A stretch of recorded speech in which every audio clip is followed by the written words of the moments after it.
Democrats invite terrorists from all over the world into this country. They let them steal our benefits, enjoy our schools, overrun our hospitals, vote in our elections, and then steal our tax dollars to send back to their home countries to fund terrorism. By the way, I've seen all of these woke Democrats like Omar calling Somalia a wonderful place. If it's such a wonderful place, why doesn't she move back? If Somalia is all that, why is the terrorist group Al-Shabaab murdering Somalian civilians by the masses?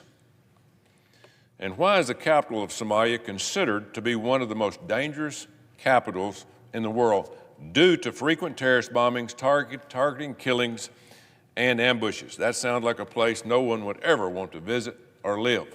Senator Tommy Tuberville just ignited a firestorm on the Senate floor. He is demanding immediate accountability for Minnesota's massive fraud scandal and offering a stark, permanent ultimatum to Representative Ilhan Omar. Standing before the chamber, Senator Tuberville did not mince words. He launched a blistering critique of what he describes as a systemic failure of immigration and integration. Referencing Representative Omar directly, he suggested that those who harbor deep resentment for the United States should be provided transportation back to their nations of origin. He specifically cited Somalia, drawing a sharp line between American governance and foreign influence. This was not standard political debate. Tuberville accused political opponents of enabling a permissive environment that invites security threats and fosters corruption. Behind him, the imagery was stark, a graphic signaling a desire to clean house in Washington. His central argument is that the current leadership has allowed individuals with alleged ties to foreign extremism to infiltrate the highest levels of government, fundamentally compromising national safety. The fuel for this outrage is the Feeding Our Future scandal, a case prosecutors call the largest pandemic-era fraud in the nation's history. We are talking about a staggering sum, over $250 million intended to feed hungry children during a national crisis. Instead, federal authorities allege this money was systematically siphoned off by a network of fraudsters, largely within the Minneapolis area. The indictments describe a brazen scheme where funds were diverted to purchase luxury vehicles, real estate, and vacations. Critics argue this occurred under the negligent oversight of Governor Tim Walz. For traditionalists, this is not just financial crime.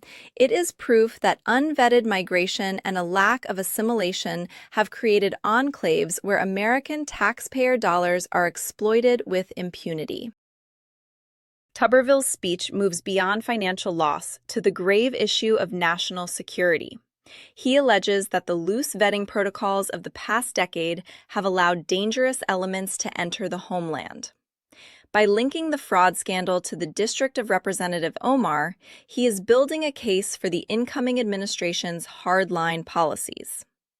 This rhetoric aligns directly with the proposed reinstatement of travel bans and the initiation of aggressive deportation operations.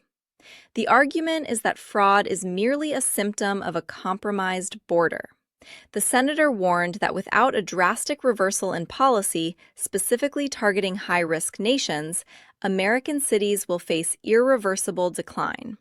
He framed the presence of certain political figures not as a triumph of diversity, but as a strategic vulnerability that adversaries are actively exploiting. The public response to this confrontation reveals a nation deeply divided.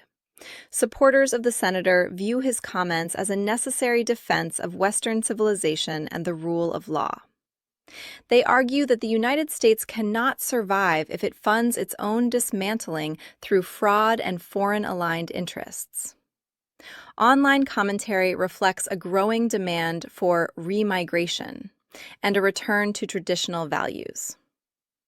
Conversely, opponents label these statements as discriminatory, aiming to marginalize specific faith communities.